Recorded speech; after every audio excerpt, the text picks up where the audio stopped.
news, Lobbyists are fed up with politicians accepting their money and then not coming through. opinion, When the automated police force orders you inside, that's just them doing their job. remix. Even lost my job partially due to the whole global warming issue. Increase in oil prices. This guy's scared. This is Top Story with KLIX and Jill Skeen, I've been a listener for about 20 years. I'm talking to you makes me feel better. where the news meets your opinion. Pick up the phone and talk about it. 736-0300. That's 736-0300. Now, here's the hosts of Top Story, KLIX and Jill Skeen.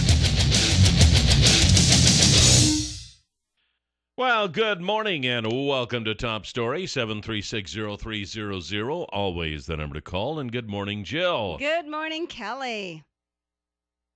Well, What's new? thank you. Did you have a good weekend? I have a great day. Really? I have to tell you. Right before I came to the show, I know listeners have been listening for the last week and a half. Right. I've been so upset. I separated my driver's key. I lost my clump of other keys that had all this stuff on it. And guess what? I found the clump right before I came here. Jill found the clump. Isn't that a relief, though, when that happens? Oh, my gosh. I had to call Tom. I should have people call in and guess where I found the clump, and I'd give them a cookbook. Yeah. Where did you find it? If you can guess, well, should we do that or not? No. Oh, I don't know. All right. That's kind of leaving it wide. That's just way open. Oh, yeah. Okay. I even went back to Fred Meyer yesterday to check a second time for my clump. They gave me a new little rewards card, which I was really upset. I was going to lose my rewards card. I've gone to the farmer's market. Yeah. Found the clump. Today I was going to get my keys, my new set of keys, which I just now spent $60 on to get the automatic opener for my car. Yeah, that was just, yeah. Thank you. And I have a side pocket, 2 side pockets in my purse, and I'm getting my key, and all of a sudden I feel like, wow, how come it's not coming up? Well, there's a hole in my purse. It's a new purse. It shouldn't have holes. I've never noticed a hole before. So I'm pulling it out, and then I feel another thing. My clump was in the bottom of the purse, which is so weird because I've checked this purse. I've emptied this purse. You would feel a clump in there. You would hear a clump. Anyway, I'm so grateful. My clump has reappeared. Wow. Hit hallelujah one more time. One more time. I should say. Oh, my gosh. Say miracles happen every day. I'm telling you. Someone told me in God's eyes, nothing is lost. That's I'm like, true. well, God hasn't shown me where it is yet, and it's driving me crazy. But he finally did. Thank you. I mean, now I'll tell you what I had on there. The storage room key for Rotary. I had a key to my friend's business on there. I had a lot of stuff on there that, Wow. I'm just glad I didn't replace the storage room key. Actually, I had my storage room key on there as well. Thank you. So my clump is back and safe. Well, good. I'd like to thank all the support I've received. Absolutely. Well, we've got Terry Kramer coming in to talk about an upcoming Rotary event. We've got Randy Stapilus with the Idaho Political Update. There's a protest going on this morning at the Fish and Game office in Jerome, I guess. And I think this might be the call to tell us about that. Good morning, Top Story. My wife and Kelly's wife grew up tags. We got them. But hello. Kids. Hello? Anybody there? Hello. Hey, Hi. how you doing? Pretty good. Who are we talking to? This is Mark Parker. Hi, Mark. Hi, Mark. What's going on at the Jerome Fish and Game? Well, we put in for the draws, and on their regulations, they said the kids 9 years old could put in for permits. If they turned 10 before the hunt started, they were eligible to draw. Yeah. And I know of a few of them that actually drew. We had a friend that gets on the internet. I'm not really internet-wise, but this one kid is. And he said his kids that drew, and one of them drew 2 deer tags. And anyway, they ended up pulling the tags. And my grandson's 11. He drew a tag, and they took his tag back. Now, why are they telling them they can do that, and then they go and pull the tag? They're just trying to get revenue for themselves and then not pass those tags out, or what? You mean they didn't give you your money? You have to put in money for that, don't you? We had to pay for permit to put in for those draws, and then it showed that they had drawn. And then when they went to pick up their tags, they pulled the tags on them. Oh. Okay, so And they're not really giving legit reasons why. I mean, Fish and Game's put this out, and then all of a sudden they're reneging on things, and there's a lot of people that's pretty unhappy about it. And I want them all to call in and then have Fish and Game answer this question for us, because they're dropping the age limit down to where the kids can hunt. and they have to have an adult, 18 or over, if I understand right. It's getting a little ridiculous, all this hunting and stuff. But this money is supposed to be out to help the game and wildlife, and we're seeing a lot of money going into their new vehicles and all their buildings and stuff like that, but we're not seeing. They used to have a bird farm over in Jerome years back. They'd replace the birds when they get a little depleted, and then they said it wasn't cost effective. Well, these tags that we were paying for are supposed to help promote that. And so what's going on with them? Yeah, now I was reading an article about that this morning. I guess they ran into some logistics problems or something, but it's kind of odd that they would pull the tag. Maybe they will send you a refund. Well, I hope so. Last time, usually they don't give you the refund on your permit. You know, when you put in, they'll let you draw and they pull the tag. They should give a refund. There's a lot of people talking about going hunting out of state and not even paying for Fish and Game this next year. And that's not going to help Fish and Game a bit if they start losing revenue. So you've got, how many are over there protesting? Well, right at the moment, there's 6 of us. I know there's some more coming. Okay, and you got signs up and everything, so people will know we're what's standing going here on the highway. Everybody can look at us driving by. So have you tried to call Fish and Game? Did you call and ask? Oh, yeah, we've called them, and I don't know. I can't answer all the responses. I didn't call them myself, but another friend of mine did. And so they just pulled the tags? Yeah, they pulled tags, and my grandson is 11, past the age of 10 even. Well, that's the thing that's making us kind of wonder, why are they doing this? They tell us we can get in there starting at the age of 10 now and draw them tags. They got in there, they drew it, and then when we went to check out, they pulled their tags on the Internet. Well, I'll tell you what, we'll keep up on this, and in fact, we'll even try to get a hold of Jerome Hansen to see if he can explain this, but thanks for calling, and we'll keep in touch, all right? I appreciate that. Thank all right, you. Yep, thanks for the call. Wouldn't it be Kelton? I actually think Jerome is transferring to Lewiston. What? Yeah, I just heard that last night, that he got the Lewiston. Jerome Hansen did? Well, he's still in charge of this district, but Kelton Hatch would be a good one, too, and we have him on the second. Of course, that'll be a little ways down. He'll be on the second week in July. We can always call Kelton. Maybe we'll call him at the break and see if we can get an answer on this. But knowing the fishing game, I wouldn't. I know this was kind of a blow to a lot of hunters and such, but if they're going to pull the permits, I'm almost assured that they will issue a refund. So, but we'll try to call him at the break. Yeah, we'll try to get him on if he isn't listening and calls anyway. Top This story. is John Christensen. Hi, John. How are you? Good. How are you this morning? Doing well. What's going on?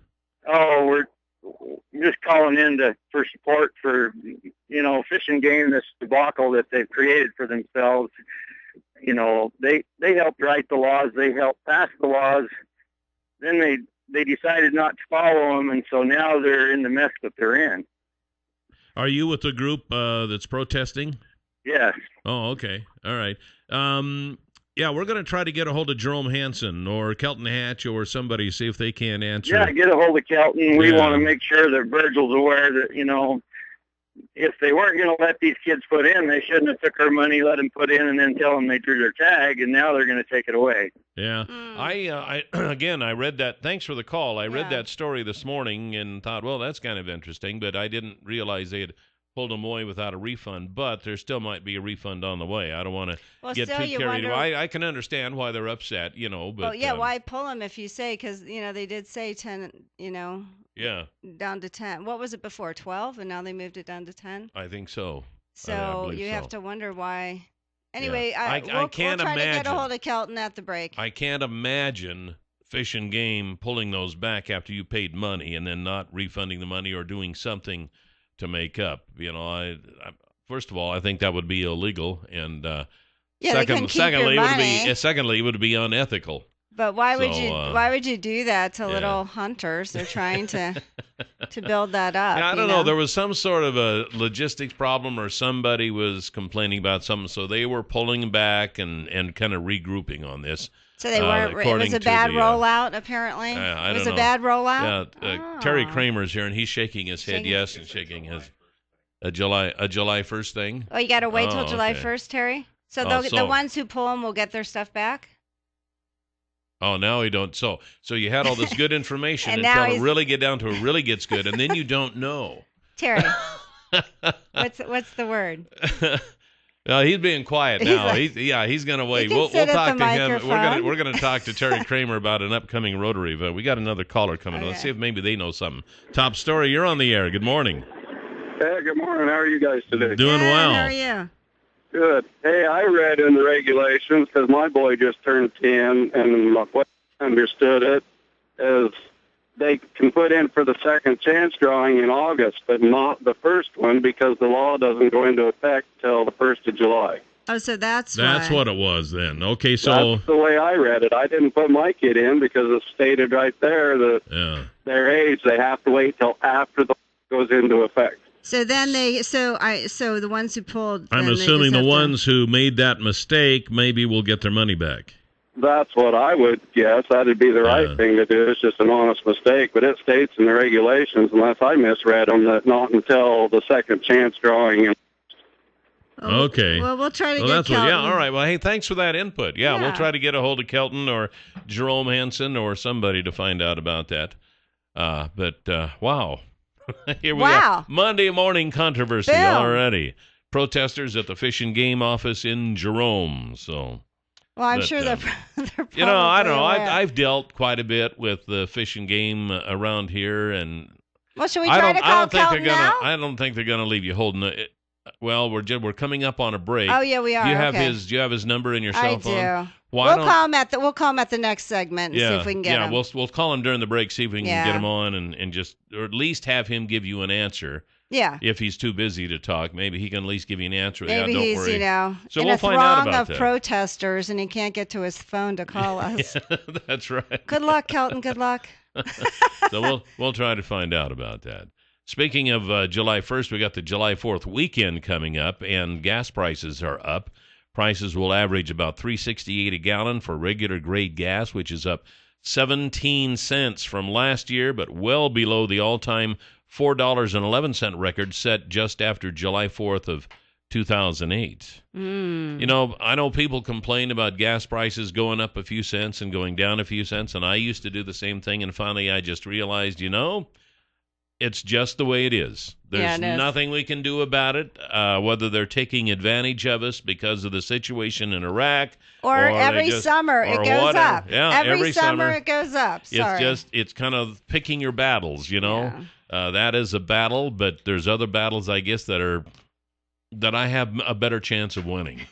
I do know this, though. If I were going to sell my home, that would be a battle, but I would take that battle away from myself by giving it to the folks at Core Group Realty, because that's what they do.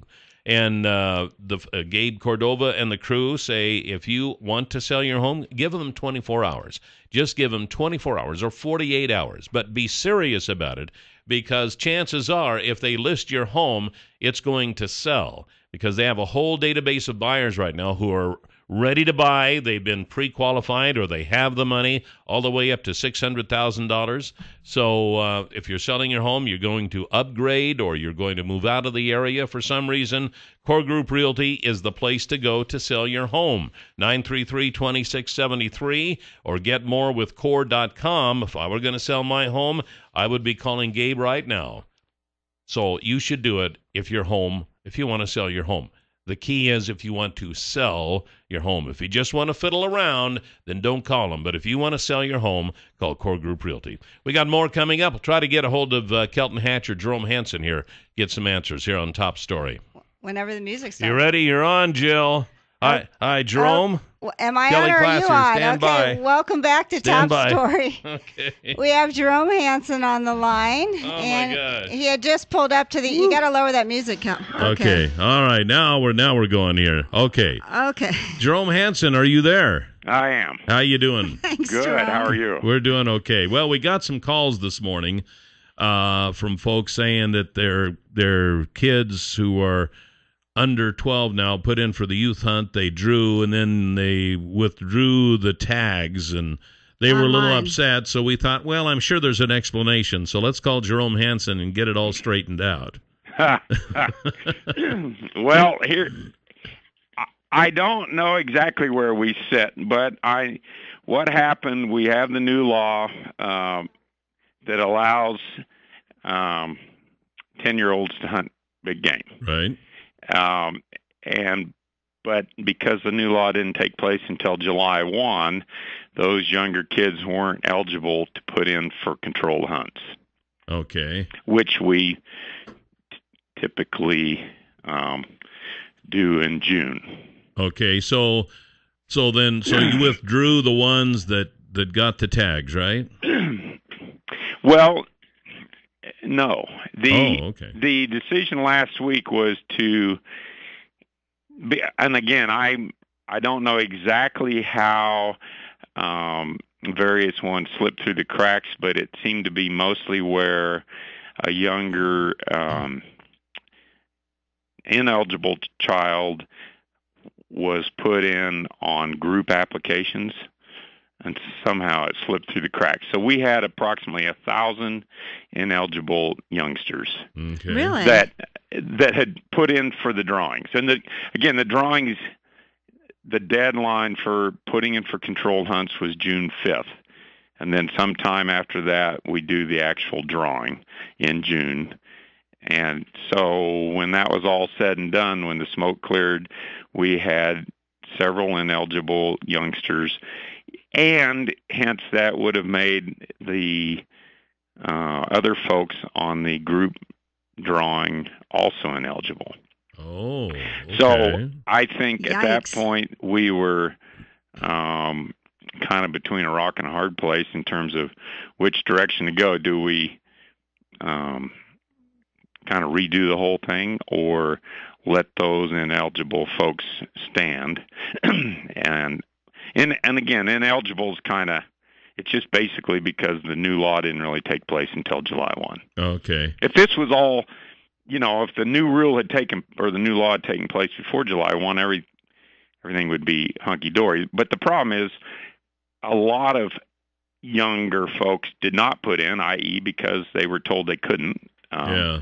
So it was kind of at this point, no matter what we do, we're going to So I guess the folks kind of upset. So as we sit here today, I know that the director's office was kind of reconsidering that, and I have not seen which direction we're going to go. So we've got folks out at the road, which I assume those folks are upset. Yeah. From last week's decision. Yeah. They were, and I was just kind of curious. So you don't know what's going to happen yet. They might go ahead and be able to accept those, or they might get their money back, or what? They might be out of luck and no money. Well, again, the decision last week was to accept the ones that had put in. Ah, okay. And then basically the folks that are upset are probably a mixture of folks, including the parents of the younger kids that didn't put in because they were told they couldn't, and which was correct. Or it may be other people that put in for those same hunts that didn't draw and are upset because... Well, the ones we got calls from are the ones who put in for it. They got them, and then they were withdrawn, they said. Well, see, that's why it's a little confusing. So, in other words, you really don't know yet what's going to happen. No, in fact, I can tell you what our news release, it said we'd received numerous phone calls and emails from hunters all over the state who feel that a different solution is necessary. This discussion will continue during the next several days until a final plan of action is reached. Okay. So, yeah, we're trying to get it right, but there is no way, like so many decisions we make, to make everybody happy. Yeah, I guess, yeah. I've said this before that, I know there's people listening that probably are upset about it, and to those people I certainly apologize. I would say that I guess it certainly shows the passion that folks have for hunting. Yeah. And well, we're about out of time, that's the good Jerome. news. Yeah, but, exactly. The bad news is we kind of got to get this figured out. So. Okay, so in other words, no decisions have been made yet, so tell the protesters to hang tight because good news might be on the way. Well, it's not going to be good news for everybody because, again. Okay, hold on. Be right with you. We've got a break here. 736-0300 is the number to call here this morning on Top Story. Okay, here's what we did with Jerome Hansen, because we have Terry Kramer here to talk about a special scholarship fund coming up. Then we've got Randy Stapilus at 8:40. So Jerome Hansen is going to get on the phone and find out what's going on, where they stand on this deal with the young hunters getting their tag or their permits withdrawn. And so we're going to call Jerome Hansen again at 9 o'clock. I mean, literally, he just pulled in when I called him. I think we kind of caught him a little off guard. I know we did. And so we'll Which give is him never fair. We'll give him a chance to catch his breath here a little bit, and hopefully he'll be able to give us some answers at 9 o'clock. Like he said, though, there's probably, whatever decision is made, there's probably going to be a few that aren't going to be happy about that deal. So anyway, we'll find out more at 9 o'clock with Jerome Hansen from Idaho Fish and Game. Meanwhile, call Kelly at 404-2997 and say, I would like to see one of those low-end honey loaders in operation, and he can fix you up, because I know there's several of these low-end honey loaders around the area now from Stanley and Company that are picking up that manure and depositing it where it should be. And if you have a feedlot or dairy and have need for one of these, you might want to see one of these in operation and think, that would sure be handy on my place. Mm-hmm. So 404-2997 is the number to call. That's Kelly with Stanley and Company, and he can get you fixed up. All right, we got Terry Kramer here this morning. Good morning, Terry. Good morning, guys. I guess I should turn up your microphone. Do I have a microphone? You do. He does that to me all the time. I do. Oh, I know. Sure, half the show I don't have my microphone on. I think he does that on purpose. Oh, I know he does, yes. Exactly. You've come down to the bottom of it, Terry. So what do you got going on? Because you're here for your Rotary hat. I am here to promote the Buell Rotary Club fundraiser. We've done this for 3 or 4 years, and it is a scholarship raffle. We have worked in conjunction with CSI to get a 1-year full tuition scholarship for CSI for anyone who wins this raffle. Wow. So we are selling tickets during the 4th of July, and then on the 24th of July, the end of the month, we're going to have a drawing for one spectacular winner for a scholarship. And this scholarship is good for the 2014-15 school year or the 15-16 school year. So you have 2 years to use the scholarship.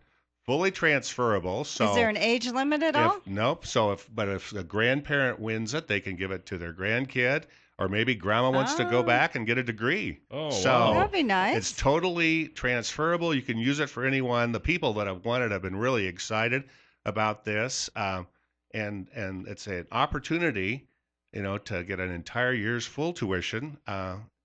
For anyone in the entire valley who wants to do this. So we'll be selling tickets. How much are the tickets, The tickets Terry? are $5 each, That's or 5 it for for 20. college education. Yep. Wow. 5 for 20, and they will be for sale at the different venues at the Sagebrush Days in Buell. So West End Senior Citizens has a trout feed on the 3rd. We'll have a booth set up there, and then we'll have at the Pancake Breakfast or the Kiwanis. That's going to be on the 4th. We're going to have a booth set up there. Or you can call any of the Buell Rotary members, but one of the special ones that they would just love to have you call is a friend of yours working at SOS. I thought it was Terry Kramer. I thought you were going to get Nope, what? I'm sending those calls to Barbara. Oh, Barbara. So Barbara at SOS in Buell at 539-5471 has like a big stack of these tickets. She's got a big announcement on her Facebook page about it. You can read all about it. Actually, SOS is owned by my brother-in-law. That's right. That's why I said that. McKay, yeah. Oh, so we have a conflict of interest going clearly. here. Huh? No, we have an opportunity to get the tickets for this fabulous drawing from Barbara at SOS. Okay. They're in Buell. They're right on the main main street. street. Venues. How much are we talking about? How much would be a full year? Well, they say it's worth about $2,500. Wow. So that's a pretty good. For a $5 investment, that is not bad. So, Terry, here's my question. Do they have to pay tax on that? Is it over it's over $600? Would that be considered a prize where they'd have to pay tax on it? Ladies and gentlemen, the Jill Scheme Stumper question that of the day. was my 18 years as a paralegal question. That is a really good question, and I am not sure that. Because a lot of times gifts over $600. I don't think you do. You should check that one out. I don't think you do, but if you get scholarship, do you pay taxes on scholarships to I don't think college? you do. You pay on gifts. I mean, you get a free car. What's the difference? So back in 1840, when I went to college and got a scholarship, I didn't get a 1099 I just on think that. you should. I just think you should I don't check. think you pay income taxes on scholarships and such. But you do on gifts. So I'm just wondering if this is a gift. This is through CSI itself, and so it really never gets in our possession, and it only can be used for CSI's education. And so I will actually ask You our should just accounting find out, people yeah. if they have to do that. I remember I won a vacation package from here, and I had to pay taxes on that one. Right, you do. Really? Yeah. Anything $600 and over. Right. So I'm sure Rotary will cover the taxes if they have to pay it. I'm sure they won't. Anyway, Alrighty. so Only, it sounds like only Jill would bring up the taxes. it's the legal side of we me. want you Welcome to buy my the world. Tickets, come to the Buell Sagebrush Days, have a great time. We'll be at the Trout Feed, we'll be at the Pancake Dinner, or you can go over to SOS Office Supplies. It's right pick on the up main those drag. Tickets. Yeah. Or anybody that looks like a Rotarian running around there with a Rotary shirt. Or Terry will have Kramer. A ticket. Call Terry or Terry Kramer. Kramer. You can call me anytime at the office. Number? 736-4068 and say, I want some tickets from Terry Kramer. All right, we're out of time. Thanks, Terry. Appreciate Terry. it. 7360300 is always the number to call. We have Randy Stapilus up next with the Idaho Political Update. But before that, we're going to get a lesson on renting a mailbox. That's right. Here's your lesson. Step 1, go to the UPS store located on the corner of Blue Lakes and Addison. Step 2, say to Charles or the crew, I need to rent a mailbox. Step 3, tell them Joe or Kelly sent you. And then guess what? They're going to give you 1, 2, or 3 additional months free depending on the length of the lease that you decide to do. So while you're there, this is step 4. You can look around, you can print, you can ship, you can package, and you can buy a cute little animal card. So go to the UPS store in the corner of Blue Lakes and Addison. And also, they have no drop-off fees for prepaid packages or mail. So go there and tell Charles and the crew that Jill and Kelly sent you. All right. Before we get to Randy, I see that the Supreme Court has made a decision on the Hobby Lobby issue, which essentially Obamacare was forcing Hobby Lobby to provide birth control for people on their insurance, and apparently the Supreme Court has ruled that they can't do that. So no, they ruled in Hobby Lobby's favor. Right, ruled in Hobby Lobby's favor. As well as against the unions, 5-4, both decisions. Oh, really? Mm-hmm. All right, interesting stuff. So maybe I think we'll have that's a chance to talk about that dangerous precedent. If they were Scientologists and decided you couldn't have certain things, I think this is another horrible ruling by the Supreme Court. Well, boy, they're on a roll, man. They're on a roll. We can talk about that coming up. But right now, we do have Randy Stapilus with the Idaho Political Update. Good morning, Randy. Good morning. Good morning. Rather than talking about national stuff right now, we've still got Idaho issues going on. Although, doesn't it tug at you a bit, Randy? As Don't you always. wanna? Yeah. All the mistakes that the Republicans are making are propelling, that could possibly propel the Democrats to victory. Yay. What do you say, Randy? Well, there's the thought that came up. I wrote a column for this last weekend on the kind of following up on a column that somebody else wrote. Mark Johnson, who used to work for Cecil Andrus years ago and has been a kind of a political consultant and doing a number of other things in recent years, made the point that if you look back over the last half century and more of Idaho political history, it's usually been on occasions when Republicans make mistakes, when they when something goes wrong with either a specific office holder or something a little more broadly, that Democrats wind up being able to take advantage and seize an office or two or three. Mm-hmm. And that's happened over the years. And it usually takes some pretty clear, identifiable sequence of mistakes, something that really kind of grabs people's attention and holds their attention for a while, leading up to the election. Now, I'd have to say that this year it's hard to know yet whether that's going to be the kind of situation that's going to arise. Well, and then we're too, still too far away to know for sure, but the potential's there. In the past, you pointed out that those were like for individual office holders, whereas this deal we have today with the situation in Moscow at the Republican convention, this kind of deals with the entire Republican Party. So, in a way, I guess it's kind of apples and oranges, wouldn't you say? Well, to a degree, but there have been occasions like this where the party has paid a price a little bit more broadly. In 1990, the party was pretty deeply split, not as deeply split probably as it is today. But there were factions that were really going at each other then, and that was one of the reasons that they paid a price then. In 1958, which is the last time, if you go back in history, that's the last time that Idaho Democrats won the legislature. That's how far back you have to go. But the last time that they did that, you can trace the reason for that specifically to a Republican initiative that year in favor of right to work. Now, years later, the climate in Idaho had changed, and voters supported right to work. But in 1958, they weren't there. And when Republicans pushed that, Democrats pushed back, and they won practically everything. They just swept the ballot for every office except governor. Interesting. And it takes a little bit of calculation at all times to recognize where you are, where the people are, and make sure that you've got some alignment. So what's your gut feel for this year? Well, my gut feel for this year right now is that probably Republicans will mostly right themselves in time. They're not doing a very good job of getting that taken care of promptly. No.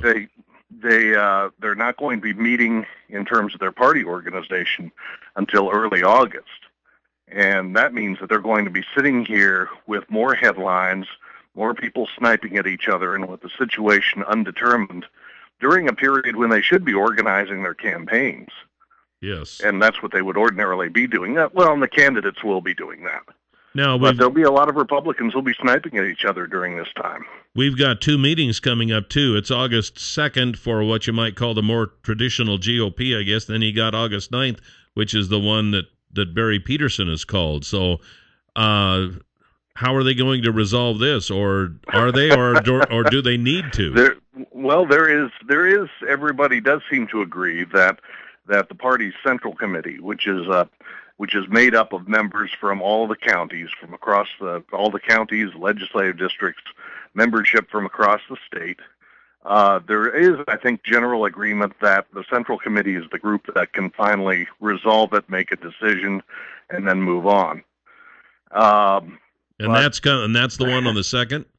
That's the one on the 2nd. Yeah. Okay. All right. So we'll see what happens then. We'll see whether everybody accepts that. I don't think so. If they have another meeting August 9th, how could everyone accept the results of August 2nd?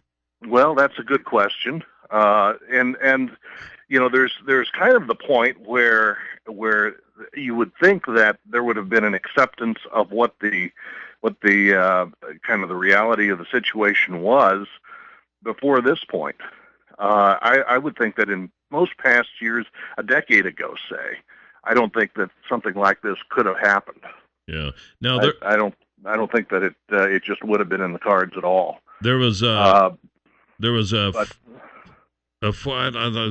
former legislator or a current legislator, Mr. Razor, I think it was, out of Rexburg, who said, who was kind of on the Barry Peterson side. He said, "Oops, sorry, I read the rules wrong. The chairman and elected officials are only in for 2 years." He says, "I goofed. I made a mistake."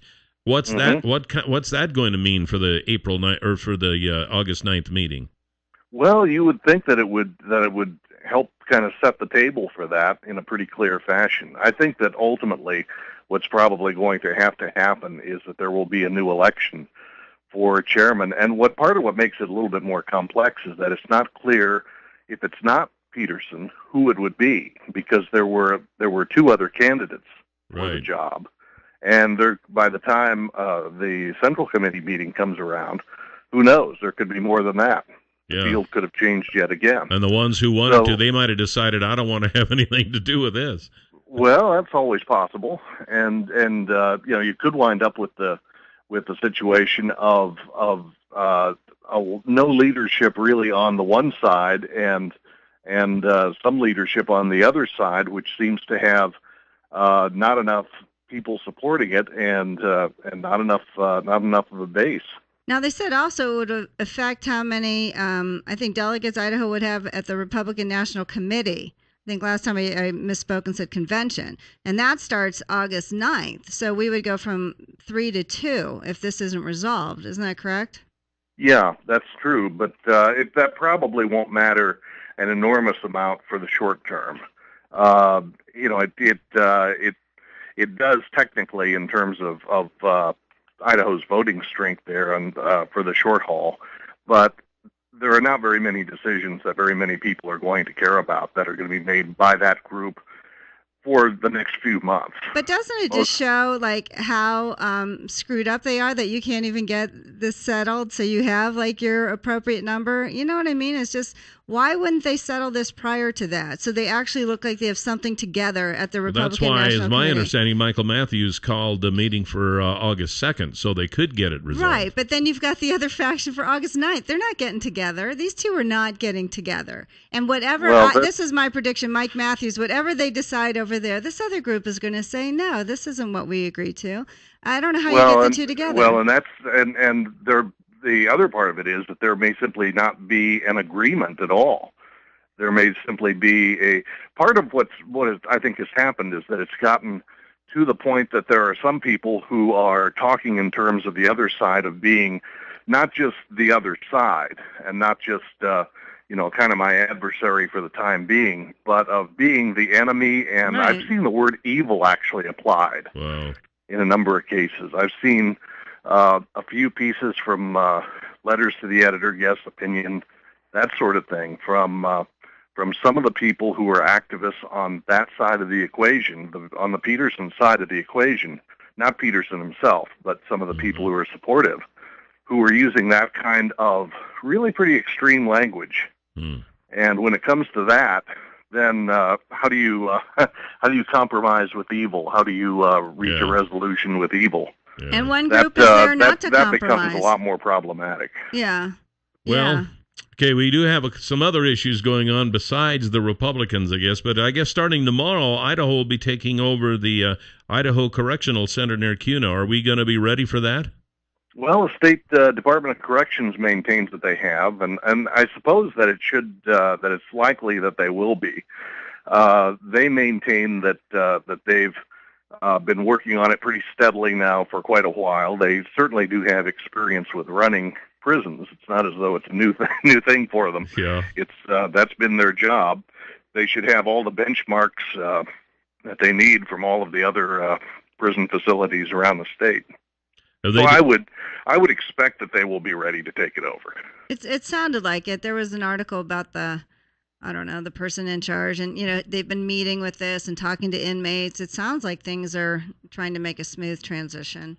So hopefully, it couldn't be worse than what they had. That's probably going to be the case. It most likely there will be kind of a brief notice in that you'll see in the newspapers and so on, and that this has occurred, but probably not a lot of very visible changes. Do you think it'll? If not, then I think there'd really be some real questions to ask. But the department maintains that they're on track. They've been hitting all their marks, and that's what I would expect to see for the time being. Randy, do you think this will save the state money? I think it probably will over the long haul. Yeah. It's I don't really see how it was ever possible or is ever possible really to do private prisons at a proper level and save very much money, because you do need to account for profit in there somewhere. Yeah, right. That's true. And what's happening with the lawsuit, or was it the FBI investigation of CCA? Do we know what's happening with that? Not too much more. We'll probably be seeing some more developments on that over the next few months, but that's been fairly quiet for a little while now. Yeah. I expect that we will be hearing a little bit more about that, though. Well, one last question, when you only have a few seconds here, but it looks like job growth is expected in the state over the next 10 years. I wonder if that's minimum wage jobs that they're expecting, or if they're better paying jobs. Well, I'd take a look at what's been happening in Idaho over the last couple of years. And minimum wage will probably be heavily represented, but you'll probably also be seeing some of the kinds of things the Magic Valley's been seeing in the last few years too. More mixture of the kind of a mixture then. kind of a mixture. Right. Kind of a mixture of that. All right. Well, Randy, we are out of time. We appreciate it, and I guess we'll see you next Monday. We'll talk to you then. Thank you very Randy, much. Thank you. Randy Stapilus from Reidenbaugh Press at reidenbaugh.com. You can hear his weekly report right here on Top Story, and also you can subscribe, if you like, to his weekly update at reidenbaugh.com. Coming up next hour, we're going to try to get to the bottom of this fish and game deal on having the kids' hunting permits for controlled hunts pulled. So we'll be talking to Jerome Hansen from Idaho Fish and Game right here on Top Story.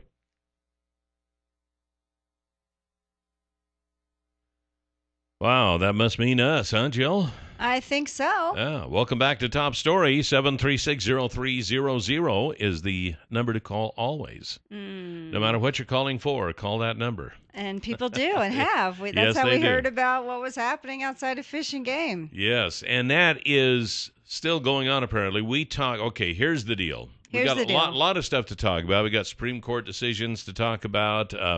But the big deal around here now is that there are people who are protesting a move by Idaho Fish and Game at the Jerome Fish and Game office because they put in for controlled hunts for their kids.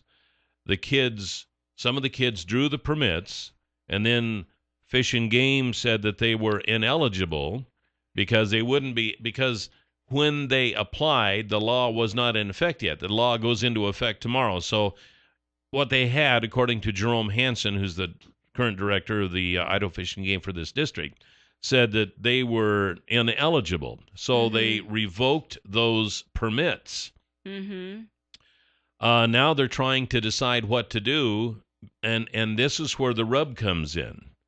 If they decide to allow those who drew, even though they were too early before the law took effect, then the ones who did not apply because they knew they were not eligible and wouldn't be till the second draw, those people are going to be ticked because the first group of people apparently shouldn't have put in for the draw. You see what I'm saying? So, and then the first group who drew, if they find those ineligible, then they are going to be ticked because, well, they sent in their money.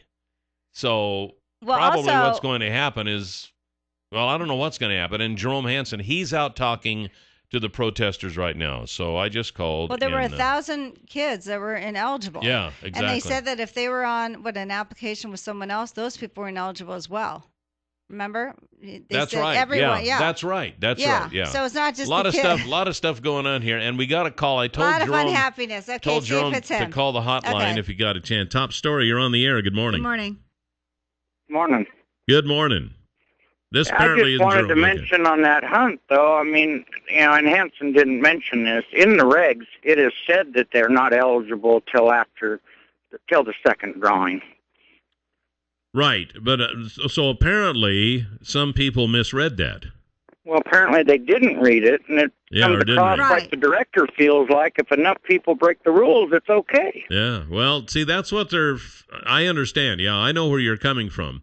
According to Jerome Hansen, Fish and Game Commission is going to try to figure out how to handle this. But so, in other words, the way you put it, it's an easy decision. They're ineligible because they didn't read the rules. Yeah, it should be. The rule book's been out for several months. Yeah. I mean, I put in for a trophy hunt and didn't read the rules, and I'm not eligible for deer and elk. They threw me out. Oh, no. Yeah. And I'm okay with that. It's my fault. Yeah, all right. All right, well. Yeah, see, maybe they will. I don't know. Right now, they're just in a state of flux, so...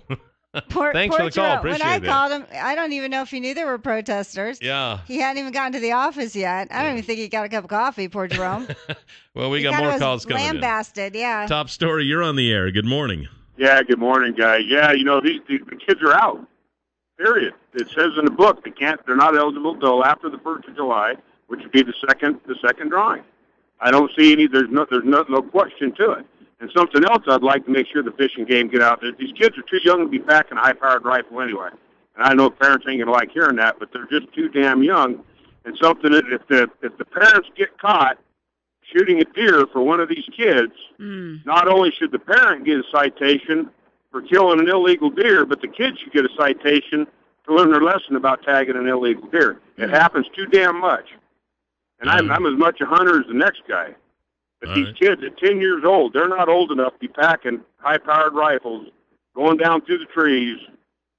This is a bad situation. It really is. You know, I have to admit, now that you said that, young. It did kind of cross my mind when I started shooting. I don't know. I was little, but I started with a .22 rifle. You know, I mean, anybody can shoot a .22 rifle, and yeah, some of these rifles, a 30-06, 308s and stuff like that, they get up there in pretty high calibers, and some of these 10-year-old kids aren't very big. I kind of wondered about that myself. I mean, I'm all in favor of introducing kids to firearms as early as possible, but maybe there are some instances where it's just not that prudent. 7360300, top story, you're on the air. Well, I don't know if I agree that a 10-year-old is too young to shoot. I mean, he qualified, Dad. He said to be lugging a high-powered rifle around in the bushes. I mean, yeah, well, you go back far enough, kids that old are going out to hunt for the family. But anyway, my big thing is if these guys put in for a draw that they weren't qualified for, how many people, like including myself, that put in for the draw and paid the money, didn't get picked because 1,000 of them did. Right, exactly, that's a good point. Yeah, that's where the rub's going to come in. This thing is just exploding. Yeah, and then it's like, I think. And I wish Jerome was here with us, but he's out talking to the protesters right now. But it's like you said, though, too, that the group, if they put in for a group, right, and one of them was ineligible because the law hadn't gone into effect yet, then the entire group is out. Yeah. So, but their rub is that, well, Fish and Game accepted that and accepted their money, but I guess they have to go through those to make sure that they have to go through them and make sure they're all if you have 5 or 6 on so. there, I mean, it probably would take a time to say, oh, this, yeah, this and I don't know how they do that. I don't know how they cross-check those. I know they do. I do know one thing, that if you get a hunting or fishing license before you are eligible, say you just moved into the state and you haven't been here for 30 days and you get a resident fishing or hunting license and you're not eligible, they will catch you and find you and probably fine you. Find you. And Idaho Fish and Game is. I know they've always been really up on it. I have talked to people who have been in this state for a year, and the Fish and Game caught up with them and said, you know, when you first got here, you applied for a hunting license and you weren't eligible. They don't mess around. So they come after you. We could get them after Al-Qaeda. At least they used to, and I'm assuming they still do. But if we can't talk to... maybe Jerome Hansen. I left a message on his cell phone because we had arranged for him to come back on the air at 9 o'clock. Maybe there was a bigger uproar going on than well, we there know. could have been. There could have been. Because more people were supposed to be going down there. I know he wants to talk to the people who are actually there in front of the office. Well, how would people think they should resolve this? Because the last caller made a very good point. He did. It prevented 1,000 people from getting tags because who legally applied for it. Yeah, these kids were now ineligible. So what do you do then? Do you then extend the draw? What do you do at this point? Do you redraw? Like what? And then the ones who have it legally, what do you do? Or do you just do the ones that you don't have? I don't know. This is tough. This has a lot of facets to it. I don't know. Maybe not as tough as you would think, because if they did not read the rules and that was stated in the rules and they either did not read it or ignored it or whatever, then it looks to me like it's a cut and dried situation. That part's easy. The part is what the last caller said. If those 1,000 prevented other people from getting them, you never know. Well, but it could. How could it not? There's 1,000 people that 1,000 tags went to people that were ineligible. I would think if they truly decide that those 1,000 are ineligible, then they probably need to redraw. I would think for those. Say if they have 1,000 that they withdrew, then they probably need to draw another 1,000. I would think. So. You'd have to have another job. I'm not in Idaho Fish and Game. So and then how bad would you feel if you were in the group with the kid who was ineligible and then made you ineligible when you got the tag? Understood, but if the rule was rule, and, you know, if there's 6 people in the group and none of them read the rules, then it's, frankly... Hey, let's just put Bobby on here. Okay, they said they could accept 10-year-olds, and then you're all screwed. So I don't know. This is not an easy sounds to me like solution. fishing, like somebody in the head of the fishing game needs to make a command decision here and decide what's going to happen. Well, hopefully Jerome's going to do that, and he'll get back to us on this one, because this is a tough one. I don't know what other people think. How else could they decide this? Well, I don't know. I mean, that's why you have rules and regs. Yeah, I understand that. And if you're not going to follow the rules and regs, if you're going to start, that's like the one caller said. Well, if you have 1,000 people who broke the rules, does that make it okay then? So no, but then you think about they're going to have a redraw. There's no doubt. 1,000 kids for the ones who did put in legally and didn't draw. Yeah. Sure, I would think. I would think so too. What else could be equitable? But there might be something going on here that I am not aware of too. So yeah, there's clearly a lot's going on that we're not aware of. Yeah, I think. I wish. We didn't even know there was a protest till someone called in, and we appreciate that. That's right. Thank we you. do. Yeah. There was a couple of Supreme Court decisions this morning. Yes, there were, and a lot of passion on both sides. A divided Supreme Court ruled 5-4 on Monday that closely held corporations, and these are actually private corporations, cannot be required to provide contraceptive coverage for their employees. So in an opinion which was authored by Justice Samuel Alito, and some people thought by that fact alone it was not good news, like, oh no, he wrote both opinions. The court ruled in Burwell versus Hobby Lobby and Conestoga Wood Specialties versus Burwell that the Obama administration has failed to show that the contraception mandate contained in the Affordable Care Act is the least restrictive means of advancing its interest in providing birth control at no cost to women. I'm not even sure what that means. The least restrictive means of advancing its interest in providing birth control at no cost to women. I don't know. The opinion was written narrowly so as to only apply to the contraception mandate, not to religious employers who object to other medical services. That's good, like blood transfusions or vaccines. So the Affordable Care Act contains a provision requiring most employers to cover the full range of contraception in their health care plans at no cost to their female employees. The Obama administration had granted an exemption for churches and accommodations for religious hospitals, schools, and nonprofits, but for-profit companies were required to comply with the coverage rule or pay fines. So Hobby Lobby, a Christian-owned craft supply chain store, and Conestoga Wood Specialty Store, a Pennsylvania wood manufacturer owned by a family of Mennonites, challenged the contraception mandate on the grounds that it violates their religious freedom by requiring them to pay for methods of contraception they find morally objectionable. The owners of those companies believe some forms of birth control, emergency contraception, which is really the Plan B pill, and intra-IUD devices are forms of abortion because they could prevent a fertilized egg from implanting in the uterus, but that's actually not true about Plan B. So if you're already pregnant, it wouldn't abort your baby. It's just hormonal. Would prevent you from getting pregnant. But anyway, so at oral arguments in March, the women Supreme Court justices grilled Hobby Lobby's lawyer, former Solicitor General Paul Clement, about whether a for-profit company can be considered a religious organization exempt from certain federal laws.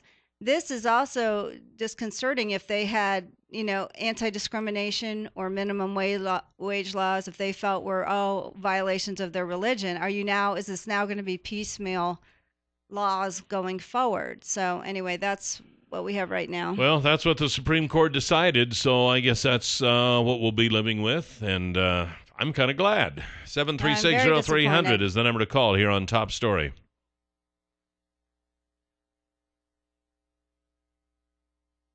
All right, 736-0300 is the number to call here on Top Story. Friday's $100 instant winning name is Rod Cack. Rod Cack. Congratulations. And your $100 word of the day for today is barbecue. Barbecue. B-A-R-B-E-Q-U-E. Barbecue. Barbecue. Go to our website, newsradio1310.com. Click on word of the day. Type in barbecue. Listen tomorrow. If you hear your name tomorrow and you played the word today, you get $100. So easy that is. If you don't, you don't. It's that easy. All right, so we've got Jerome Hansen, who's the Regional Director of the Idaho Fish and Game, with us here concerning this issue with hunters who are protesting there. Are you there, Jerome? Yes, I am. Hi, All right. So to kind of recap here, we got some hunters who are upset because their kids or someone in their group drew for the controlled hunts for the youth hunt, and then they applied before they were supposed to, so now they're ineligible, so they had to withdraw those permits, and now they're unhappy, plus the people who didn't apply because they knew they wouldn't be eligible. If they give those permits now to the ones who applied too soon, then they're going to be upset. So is Fish and Game kind of between a rock and a hard place, or what do the rules state? Oh, yeah, I think we're a little bit between a rock and a hard place. So I want to step back a little bit. This is all about our control hunt process, that people apply for the control hunts in May, and then it closes June 5th. And historically, kids had to be 12 years old to hunt big game.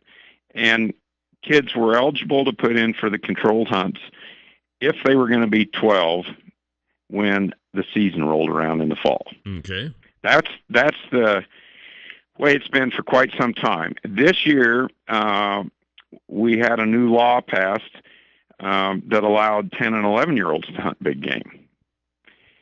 And this is where the confusion has settled in that the new law doesn't take place until July 1. So youth, that basically this year, even though 10 and 11-year-olds could hunt big game in the fall, they weren't the younger kids weren't eligible to apply. Basically, it was the same as in the past. Only those kids that were going to be 12 in the fall were eligible this first year because the new law didn't take place till July 1. So right off the bat, as I try to explain this to you, you can kind of understand why there'd be a little confusion here and there. So we did our best to let folks know, yes, even though kids 10, 11 can hunt this fall, they're not eligible to apply for the controlled hunts unless they're going to turn 12 this fall. Okay. Again, this only applied to this first year. So you can almost imagine that it wasn't a perfect system, and we ended up with about 1,000 youth who were technically not eligible got into the system, along with about 2,500 adults who technically would be eligible, other than that they were in group applications with these youth. Right.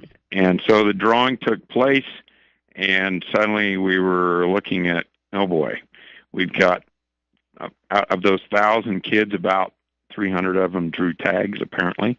And I don't know how many of the adults, but so here we sit with 300 kids that now are expecting to get tags, and the adults. So the decision was made, well, we should go ahead and honor those kids. Then we got, lots of concern from a lot of folks who didn't put in because they were following the rules. And those that didn't put in, and then those unsuccessful control hunt people also weighed in like, well, golly, those folks took my tag. So here we sit. Yeah. And the decision last week was made, let's go ahead and honor those folks that put in, and, allow them to get their tags. It was our mistake, big time administrative effort to kind of redo all that. And so that was a decision. Since then, we've received a ton of input from folks. And again, I will stress, I will continue to look at the positive here, and that this shows over and over and over how passionate folks are about hunting, and that's good. Did Fish and Game really make the mistake, though, if that was explicitly put in the was it put in the rule book that unless this condition occurs, you are not eligible to apply until the second draw? Yeah, I mean, that was the rule, but again, it was confusing because we had this new law passed that 10 and 11-year-olds could hunt. Except, unfortunately, it didn't take place officially. It didn't go into effect like so many of our laws till tomorrow, July 1. All right. So, so what's the final ruling, Jerome? Well, and that's here we sit. The folks out there protesting have heard, because I mentioned earlier, we did put out a press release Friday that we were reconsidering because we have got such input. Tell you what, I know you're busy. Can I get you to hang tight through this break and get you in one more segment? As long as you have some good commercials I can listen to. Okay, yeah, I promise. I promise. All right, thanks. Jerome Hansen, Regional Director of Idaho Fish and Game, and we'll be right back.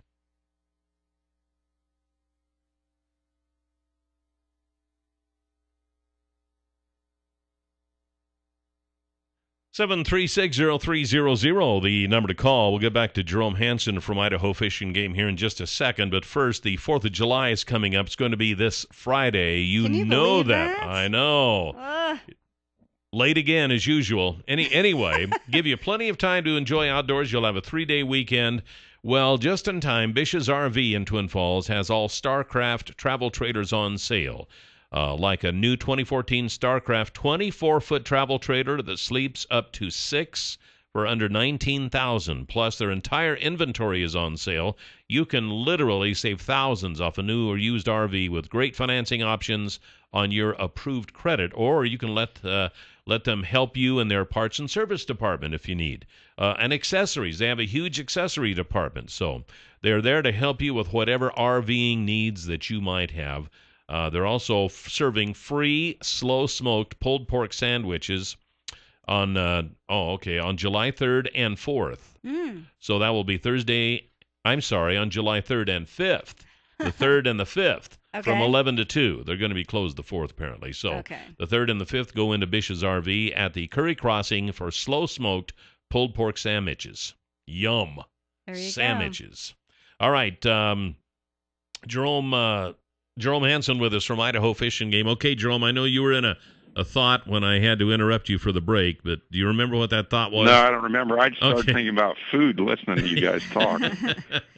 I was going to run out and grab a sandwich. There you go. I think it was about the three. You were thinking that the 300 kids would now be around? Yeah, and I was just going to mention that because we did go down and talk to the folks out there at the road, and that appears to be what they're mostly concerned about is that because they had some of the youth that were the younger kids that did draw, and they're basically saying you guys need to, we drew, so we need to get our tags.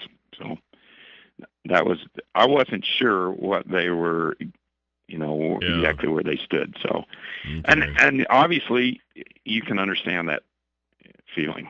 So. Yeah, but we've had a couple of callers on this, and they said, "Hey, look, if that's mentioned in the rules and they didn't read the rules, then they're, they're and you out. Can understand that feeling too." Right. Yeah. Absolutely. Right. So I really don't know what the final decision will be. I know that we'll do the best we can, like we always do. And what would happen if they decided not to honor those? Would they get their money back? Well, I don't know exactly how we'd work things out, but okay, all right. Wait, you wouldn't give that? Why would that be in question, Jerome? Giving their money back? Is there something that I don't know about? If you get your tag or don't get your tag, do you keep the money either way? We do actually on the application fee. Yes, typically. You do give them and money in this back. case, I don't know. We'd have to figure that out. Okay. Wait, you normally give people money back, or you don't give their money back? We normally do not. Oh, do not. The control hunt application fee does not go back. So you're paying the money to be able to apply, and if you don't draw, then that's, okay. I get you. All right. Well, I'll tell you what. We'd have to figure all that out. Okay, so we'll be listening. We'll be standing by, and then when we figure something out, we'll probably give you a call so you can tell us what happened. He should tell us when he figures it out. We can't figure it out. Jerome, when do you think you're going to have an answer? Well, you guys, when you figure it out, I'll let you know. Huh? We're not doing Jerome's job for him. Come on. When do you think we will have an answer on this? Do you know? Oh, I think today at some point. Oh, okay. And I don't know, again, the timeline for sure, but I suspect today maybe. So you're just kind of waiting for the word to come down from Boise. We'll figure out what we'll do, and we'll do the best we can with it. So, Jerome, you want to come on tomorrow and announce what you found out? I don't care. Okay. All right. We'll talk to you after the show. What time of day? Well, sometime between 8 and 10. Probably 9 o'clock. You want to come on tomorrow 9? Do you have an answer by then?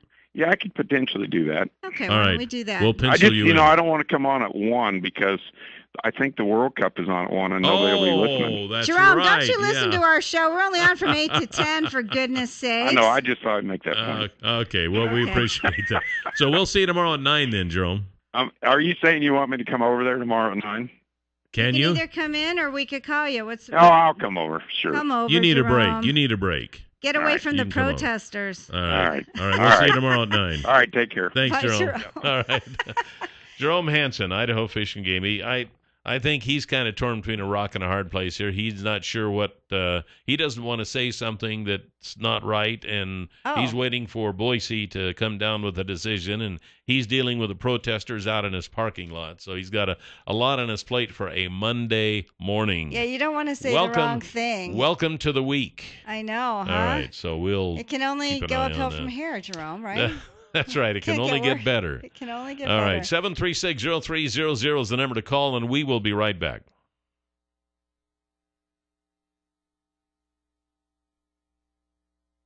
(736-0300), always the number to call here on Top Story. And there are some folks at Far More of Idaho that you need to talk to. Ask them about Infrared Baron. Infrared Baron believes that a comprehensive imaging service should start with low-cost, high-frequency flights. All right, what this is that they make flights over your fields. They take pictures with infrared cameras. They take those pictures and they send them to you on your computer so you can see how efficient or how non-efficient your irrigation system might be, or how your crops are doing with this infrared photography. You can see a lot from infrared photography. Ask them about it at Far More of Idaho. This is not a costly endeavor. In fact, it does not cost. It pays. So you think that your pivot irrigation system is doing well and getting all the crops watered? You might be surprised after you see an infrared picture of your crop. FarMoreOfIdaho.com or 324-3341, and they can help you out with that. All right, so we got some Supreme Court decisions today. I know we got some calls with opinions on that. Top Story, you're on the air. Good morning. Yeah, I was just going to make the comment of it just cracks me up how the conservatives now all of a sudden are back in love with the court. Because a couple years ago, you got to remember, these are the same guys that said Obamacare was constitutional. And Jill, you have, over the last couple of years, I've heard you more than once say that the Supreme Court disagrees with people when they call in and they talk about Obamacare. So you got to kind of be the same way with the Supreme Court is saying that closely held corporations with owners that are religious shouldn't have to abide by certain clauses. I think that one of the fundamental things about freedom of speech and freedom of religion is being protected in that. I don't think it would be fair to tell a kosher restaurant that they have to cook bacon. So well, I think I don't have to agree with the decision. Well, yeah, but you can't slam them for it. Why not? It's freedom of speech, right? Well, yeah, but you can't on one hand say they're great, and I then don't on the have other to hand agree with the decision. Wait a minute, we're talking about Jill here. Yeah, she can. You don't agree with every decision. I'm entitled to agree or disagree. When did they decide that? Although it's getting close, let me tell you. So anyway, boom. Well, I don't know. The deal with this whole thing is. Insurance started out being a perk to get people to, come to work for you. And now all of a sudden it is a required entitlement, apparently. So anytime you have a perk, it has always been usually up to the employer to decide what that perk is. So if an employer decides to give a bonus every year in spite of how things go, and they do that for a long, long time, and then all of a sudden they decide that they're not going to do it anymore, then can the government step in and say, wait a minute, you have to give this bonus? And no, that's not right. It's the same thing with insurance. So when you're providing the insurance, it should be up to the provider to decide what kind of insurance can be provided. And if you don't like that perk, then don't take it. Well, that's different than what this case is about. They're providing insurance, but now they're saying what these third-party insurance companies, finish, can provide. They're providing Viagra coverage Why wouldn't they provide coverage for women so they don't get pregnant if you're a religious? Doesn't make any difference. Why, of course it does. They're paying for that Viagra. They are doesn't know. You're talking about fair now. This doesn't have anything to do with it. This is the package. We should just Take it or leave it. No, we should be able to discriminate. They're now carving it out of their insurance policies when before they used to offer it, when before they actually have invested in companies that did abortion pills or whatever. But however, the Plan B is not an abortion pill, and that should not even have been considered as an abortion pill. I don't know why they allowed them to say that it is. It's not. Well, obviously, they didn't ask you your opinion. Well, many medical doctors. Maybe you don't know for sure what's going on. Maybe like the they Supreme Court doesn't. My gosh. But you know what? I think this is a dangerous precedent. I along with many of their decisions lately, I do not agree with this one. And so there, and I have every right to do that. But let's provide insurance coverage for Viagra and not for women to prevent them from getting pregnant. See, it's just not fair. We get back to that fairness issue. If you want to actually truly be against abortion, then make sure people are protected with contraception. That's how it is. So you really want abortions to go down? Then you should be talking to everyone about birth control, because the two are connected and people are not stopping and not having sex. That's how it is. 7360300. Top story. You're on the air. Good morning, Jill. Good morning, my lovely Jill. Thank you. The day's not complete unless you say that. Yeah, you spoiled me. Listen, it's that Judeo-Christians implementing the little system is like now, but this is a double standard. When they say, "Oh, my religious beliefs," but just somebody wear a turban and be Muslim. Oh my God, that is they are scared out of their wits. Right. So come on, you cannot have it both ways. If you're gonna say that Judeo-Christians are running this show, then where is the freedom of religion? There's also Muslims. There's also Jewish. There's also Catholics. There's a whole bunch of them, and it's like, no, Judeo-Christians have got to take precedence on this. This is unreal. Thank you. Well, I'll tell you what, we are out of time, but it is time for the Huckabee Report. He might even have something to say about that. Brought to you this morning by Waddell & Reed at 736-6563. You can hear the Huckabee Report each weekday at this time, brought to you exclusively by Waddell & Reed, Laura Nelson, Josh Funk, and Steve Stanger, financial advisor, 736-6563. And thanks to the fact that the Huckabee Report was over, Caught almost both of us. You couldn't tell me the rest of your hair story. No, I got it trimmed again on Saturday. The top of it wasn't. You're trying to make yourself look good for our KLIXcast, our video podcast. No, I'm not. My girlfriend started the trim in Florida. She said, your hair looks scraggly at the back, and she cut my hair. And then my hairdresser had to fix it a little bit when I came back from Florida. But then when she fixed it, she really didn't fix the top, and then it was too long. She actually didn't charge me because she goes, wow, I really screwed this up last time. So she trimmed the top now. So it's more curly because I do have naturally curly hair. But anyway, it started with my girlfriend, my best friend. Okay, and you've been trying to fix it ever since? Well, it starts like that. And then, you have 5 inches cut off and boom. So that's what's happened to my hair. Okay, well. And you know what I hate most is when people go, oh, did you get your hair cut? Yeah. And then they say nothing. Okay, fine. What does it mean? It looks hideous? Anywho. Did I do that? Did I say, Jill, no, you got your someone haircut, else did. You actually said it looked nice the first time. Well, it did. I don't know what it looks like now. It looked less straggly, I guess. Fine, thank you. Okay. All right, I'll tell you about what looks less scraggly. The UPS store, they never look scraggly. You just go into the UPS store, you rent a mailbox, you tell them that Joe or Kelly sent you, and you'll receive 1, 2, or 3 additional months free, depending on the length of the lease of your mailbox. Now, people are renting mailboxes, but they're forgetting to use the keywords Jill or Kelly. So go into the UPS store located on the corner of Blue Lakes and Addison. Tell them you want to rent a mailbox. While you're there, you can print, you can ship, you can pack, you can buy a cute little animal card. No drop-off fees for prepaid packages or mail, and you can easily design or upload your projects from anywhere, anytime, and they will print them for you. And they're open on Saturday. How nice is that? Very cool, yes. Nice for us. Probably not so nice for them, but hey, who cares? It helps you. Tomorrow, yes, we will be pulling a name out of the hat.